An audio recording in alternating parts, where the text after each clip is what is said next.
Hello YouTube, Robin Hood Bricks here, and I think it's about time we did something with this cargo train, which clearly doesn't have anywhere near enough carriages.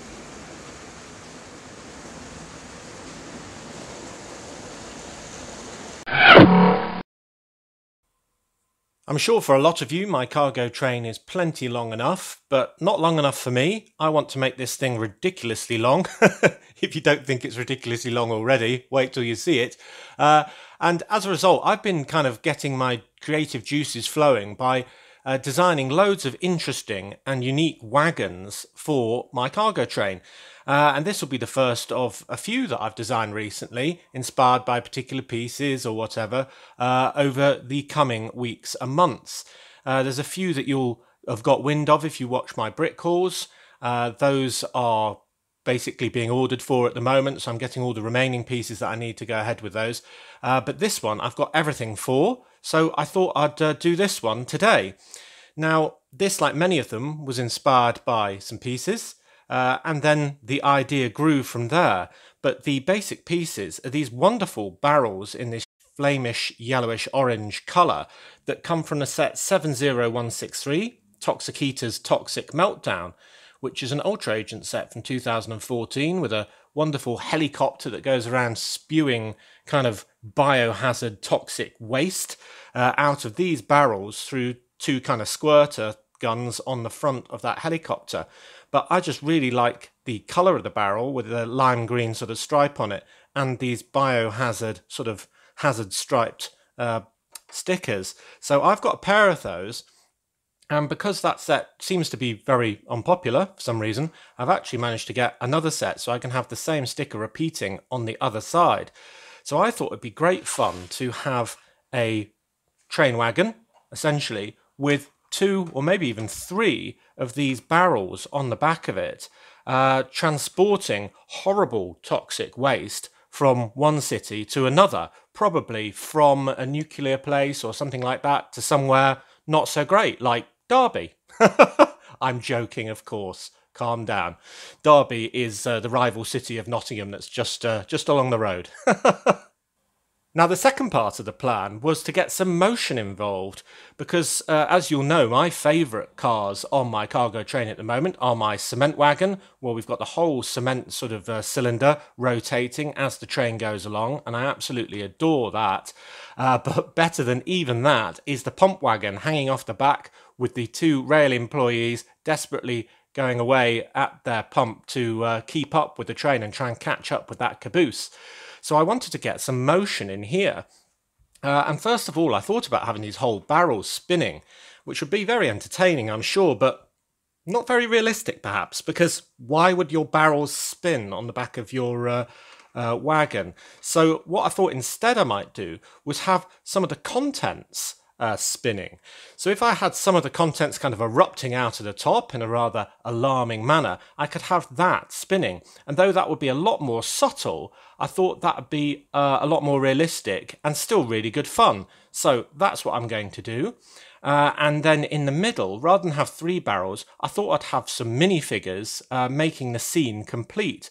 Because what's some erupting toxic waste without a scientist looking incredibly scared? So the first and maybe most obvious choice for a character to be riding this wagon along with its contents is the Series 4 Hazmat guy, who's a guy in a very protective suit, but the only problem with that is it's got a radioactive logo on it, and no, that doesn't mean that that's all he can deal with. He's also the same colour as these barrels, pretty much, so he'll kind of get lost in the mix. So I thought, why not use the scientist that actually came with that same Toxic Eater's Toxic Meltdown set, which is this. And this is a minifigure using the same sort of suit setup, but obviously it's in white now. And he's looking rather alarmed, which kind of adds to the story, I think. And he's got a very good torso front print and back print with the AC logo, which stands for Astor City, which I think must be the city in the Ultra Agent sets. So he's an AC research, as it says on the front there, scientist. So I really like him because he looks like he's having a massive panic as well. And you saw he had a two-sided head, so why not have a second one from the second set with a straight face? Ah, very good. So basically I can have these two clambering all over the back, looking in an absolute panic because the whole thing's got maybe too warm or something like that, and it's all starting to erupt out of the top of the barrels on the back of my train. Oh no. So that's my little story. And I appreciate that the whole scene is 100% unrealistic. You wouldn't have probably any toxic waste with biohazard symbols all over it on the back of a train, let alone stuff that would erupt, let alone something that was so open to the elements venting into the atmosphere with scientists sort of actually open air on the back of the carriage. But I think it will be a really good display, so that's what I'm going to do. Now, definitely the hardest part of a build like this is harnessing the motion of the wheels that are being pulled along by the locomotive, of course, and transferring some of that into a different direction to power some sort of motion on top of the wagon base. So we're going to need to use some Technic plates, for example, to allow axles to pass through rather than using this one big piece. But we're also going to need, well, a bit of a complicated setup, essentially, much like we did in the cement wagon, where we had two wheels with an axle between them. The axle had a worm gear. The worm gear powered another gear, which powered an axle which went up. But this time we've actually got two things that we want to rotate. So to repeat that and have two of those setups might be a bit much, actually. And having one that then branches out and powers two might also be really complicated. So I was giving this some thought and I came up with a really simple and elegant solution. And that was to use a Technic Gearbox. Now that's basically the entire black setup here in the middle, and it takes a horizontal axle, which obviously I've put train wheels on, as you'd expect, and that, when it turns, just turns one of these small beveled gears very freely, so you can see that moving, and that's good. And that will enable us to use another beveled gear on another axle, just to sit in position there, and you can see that one meshes with the other and turns very simply. So we can actually have two distinct setups, one underneath this barrel and another one underneath the other barrel. So each one is powering just one barrel. So it's really quite simple indeed. I mean, I wish I'd come up with this idea with a cement barrel, except perhaps that would have made it turn a bit too quickly without the worm gear. But these turning very quickly, I haven't got a problem with at all. Now it also has the absolute added benefit that I don't need to get two very expensive sets of wheels for trains, because that's the problem with making loads of different wagons. You need loads and loads of the magnet buffers, and you need loads and loads of sets of wheels, and that really can be quite difficult, or quite costly at least, at the best of times. So using these very cheap Technic pieces and very cheap 6-long axles and beveled gears, we can avoid half of that problem anyway. So I think the first thing is just to sort of join these together. And what I've done is just got a combination of plates in here and some inverted slopes, just so we've got kind of a central piece. And then we need to position these in with some grey, dark bluish grey 1x4 Technic plates. So when the wheels turn, you can see that moving. Now, I want these, well, I've got the option of having these two things spinning in the same direction, so they'd say both go clockwise or both go anti-clockwise, but I've also got the option doing this to have them going in opposite directions, so I can have them sort of going into the centre or indeed out, and I think that'll be a bit more variety. So I'm going to arrange these so that's the case, and you just do that basically by making sure that the gear is either at the bottom or at the top. So that is excellent. So I'm going to do that, and then I'm going to build a bit more sort of structure around here, so we've kind of got a firm base. Right, so this base is a bit more firm now. I've added some brackets here and some inverted slopes, and another layer of plates really in between that top one and the gearbox pieces. And you can see that there is one of the gears at the top, and the other one there is at the bottom. And that means that when I push this along, I don't know if you can see, but that one is going anti-clockwise if I go this way, and that one is going clockwise, and vice versa. It might be a bit hard for the camera to pick up, I'm not sure, black on black, but nonetheless, they are going in opposite directions. So that'll be great in having the effects go like that or like that. So brilliant. So now I can add my ends with some buffers on. and I'm going to secure those using some inverted slopes as well, but this time the 2x2 ones rather than the 2x3 ones I've got going in the middle. And you can do any style you want for this sort of thing. It's just really to make it look a little bit more interesting and not empty from different directions. And I think this also gives it a lot more strength in this particular case, where we've got these two rather large gearbox pieces in the middle of all the structure. But now, with all of that layer done, you can see that it's looking pretty robust, I think, and working very well indeed, because it's very important with this sort of thing that you don't squeeze these wheels on too much and it sort of drags, because if they're clamped on, it will drag and won't turn. They have to be really free. So I always test it by trying to spin it with your thumb, and you can just see that those are spinning very freely indeed. Right, then I need the actual deck layer now. We've done all of that finishing off, so I can get the deck layer in. So I'm going to use some more Technic plates, but this time going that way, because obviously we need to make room for the axles to come through. This way should give it even more strength, but also be less unsightly.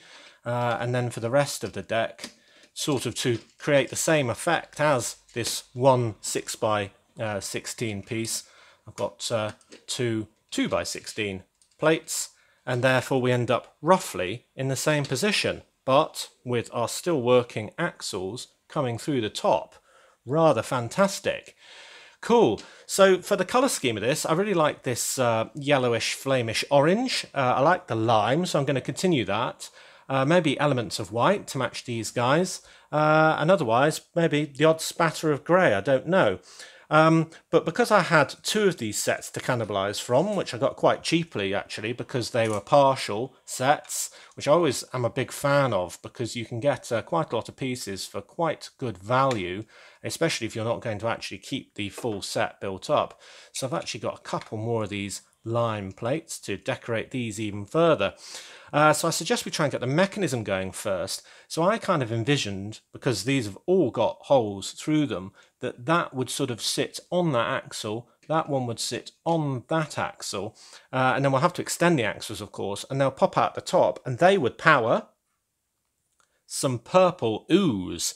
So this purple ooze is made out of a 1x1 round plate, a dish piece of the small variety, and one of those sort of dragon flame pieces. So they would sort of perch in the top, maybe a bit higher than that, something like that, one on each of these, and they would be the bit that actually turned. So this would be static, they would turn, and it would be quite subtle, but they'll be sort of flickering as the whole thing goes by. And as you catch your eye on the scene of them panicking, you'll notice that these are turning. So yeah, I'm hoping that it won't be so subtle you can't notice it. But let's give that a try. Okay, so I've done one, and I've left the other one undone so you can see how it's done when we do it together. But if we look at the top, the purple flame there, you can see that it is actually turning. And from a higher angle, you'll see that there's kind of purple ooze on the inside as well. So I think that's a really good effect. It is quite subtle, but I really like it. I think it's a unique build that will add to Brick Nottingham's train system. So you can see the original axle, which was a 4-long one, which was sort of sticking out the top to about here. And I've just added one of those extender pieces on, because it's important that the top section has one of these studs on top. And you can't get them on every length of Technic axle. So this is a 3-long one with the stud on, and that's just the right length. So when I put on these barrel pieces, which I want to have that way around, so I'll do this one first, you can see that it kind of cups the underside of it, and it also lets out that stud on the top. So when I do the other one on, it's a bit of a tight squeeze, there we go, and then we can clamp it with that at the top, put this on there at a pleasing angle, and then we can kind of hide it all with that. And then, assuming this is actually loose enough, let's see, there we go, cut it out of its, yeah, there we go. We've got both of them going. And when it's going this way, they seem to be both going kind of out. And then when it's going this way, they seem to be both going in. So yeah, that's really good. So I can change the direction of the flame just by turning this around, because it is completely symmetrical at the moment. But yeah, I think that looks really good. What do you think? Yeah, nice. So there is our main barrel setup. Now, I think these two guys don't need that anymore. We'll basically be beavering around working and trying to work out why these things are erupting. And I need to really decorate the rest of the space with some interesting features. So computer screens, pipes, railings, and all sorts of stuff. And the first thing I wanted to do was add something onto these brackets here. So I just did a normal sort of setup you might have with some tiles and grills facing sideways. But this time I put the grill being trans neon because I had some left over from my subway build, the haunted one. So I thought if it was like that, it would add a bit more colour and tie in. It'd also maybe look like the ooze was running out the bottom, I don't know. So there we go, that's looking colourful. Then I like to use these on the ends of train carriages like a lot of people because I think they look really authentic. And I already had a pair in white. So I thought, why not use those rather than buy some more? And that'll tie in with these guys' uniform. And then yet more lime in the middle, with just a round bit there, which kind of represents a platform. I'm going to fill in the middle using just a 2x2 round tile. And that can be the bit where they're standing, where they're operating. And I can use these screens as kind of really retro sort of computer screens to monitor each of these barrels. So these, and I've got two of them, and they're very slightly different. These are from the classic Batman TV series Batcave from 2016. That's set 76052, where they were part of the sort of main sit-down terminal bit of all those Bat computers and things like that. So I just thought I'd put one kind of on each side of this. And then I can set up the guys in an interesting way around them. So we want to be able to see the panicked one's face. So I think we should have him side on, sort of going, OMG. And then maybe this one is sort of leaning into one of the screens or something like that. So yeah, I think that's a good fun scene. Does it look good from the other side? Yeah. I mean, I love these sort of hazmat suits with the wonderful sort of fan on the back. There's a third colour actually, which is the silver one I got in a recent brick haul, which is kind of a volcano protective suit. But yeah, they're great, aren't they? So there we go with our moving flames. Very happy with that. So now I just think I need to add some piping kind of all around the remaining space. And then maybe look at using some additional stickers from that set that all these barrels come from. Awesome. Okay, so I've been playing with some bits. And what I quite like on the sides is kind of like a really low railing because I don't want to obstruct the wonderful scene that we've got.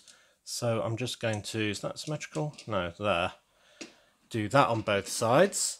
And then on each of the corners, I thought I'd do this. I'd just use one of these Technic connector pieces with two of the neon TrNeonGreen kind of studs in them. And I can basically put them like that, angled in. And they kind of look like they're connected to the barrel. So if I do one of those in all four corners, I think that will look like they're sort of, I don't know, cooled by another system or something like that. And it's all gone a bit wrong because they've all got infected with the hazardous waste that is this horrible sort of glowing colour. Though it's purple up here. Well, whatever. You get the idea. There's loads of bright bits here, and it's very visible. Now, the last thing I wanted to do was maybe add some more stickers, and that's just because I've got other pieces from that set, the Toxic Eater's Toxic Meltdown, and there's these sort of front pieces which were on the front of the helicopter, and I really quite like this very small biohazard type symbol sticker, kind of on a silver plate, and I've got 4 of those, so what I thought I might do is put them onto these panel pieces, which are kind of the ones with 3 sides in black, and I put it on the big sort of flat side and maybe have those all like showing like that, because you often get those plates that sort of say what's being transported on one of these sort of vehicles. So if there's a disaster, somebody can quickly read the plate and see what they're dealing with. So I reckon I'll use my patented hot tea technique to transfer 4 of these onto 4 of those and put them on for the finished article. Hey, stickers done, and it's looking pretty good if you ask me. Do tell me what you think, but I think that looks rather special. Got those extra stickers on the 4 plates around the outside, or the 4 panel pieces to be precise, and I think that looks really good. And the white and the black and the light grey and these bright barrels is a really good colour scheme, I think. And then the most important bit is the rotating flames of the venting of what I'm going to call my toxic Meltdown wagon. So I think the only remaining thing, apart from admiring this for a few moments more, is to get this in the city on the cargo train going around Brick Nottingham. And hopefully these will still spin and it'll look rather wonderful. So let's go and do that. Cool. So here is our wonderful toxic Meltdown wagon on our lovely long cargo train. So I think it only remains to give this its inaugural run around the city.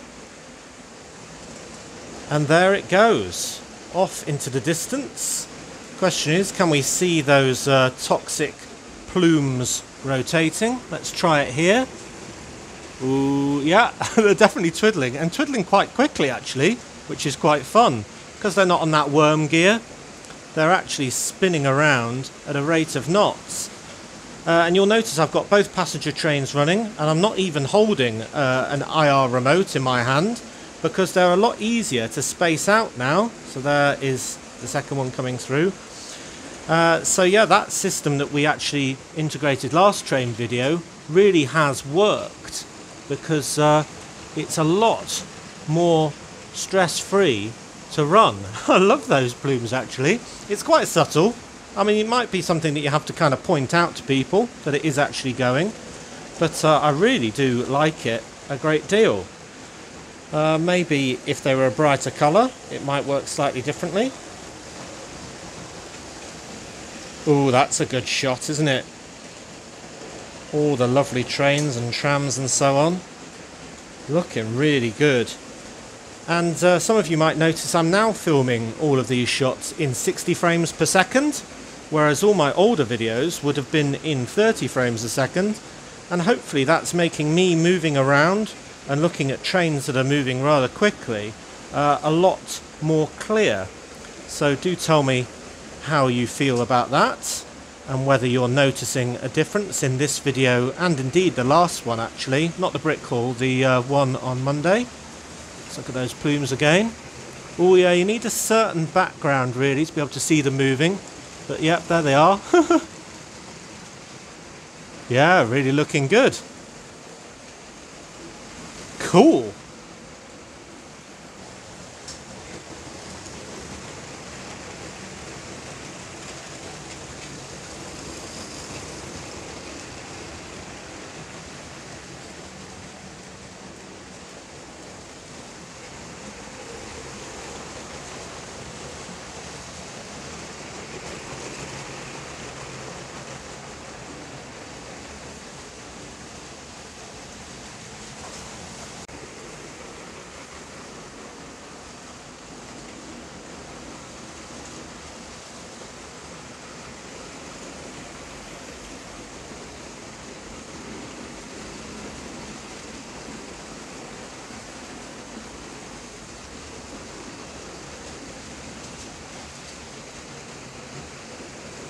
Well, I do hope that you think this new wagon adds a bit of variety. It's certainly a different colour from all the other ones, and the odd bit of that motion that we see from time to time really is very interesting indeed. And as I said at the beginning, I'll be adding quite a few more wagons in due course as well, so pretty cool.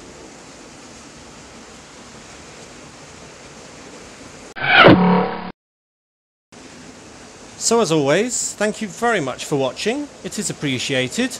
Do remember to like, comment and subscribe for more awesome LEGO videos. And if you value this channel, there are many ways in which you can support it. Do check out all of the links in the description below. And next time on Robin Hood Bricks, well, we'll be back on the building desk for part 5 of Manufacturing Mondays, where we'll be doing the GBC factory. And it'll be the 3rd floor now, 3rd of 4, so we're really getting there. Pretty soon we'll have a finished factory with all the balls going round again. Whoop, my trains have caught up. See you!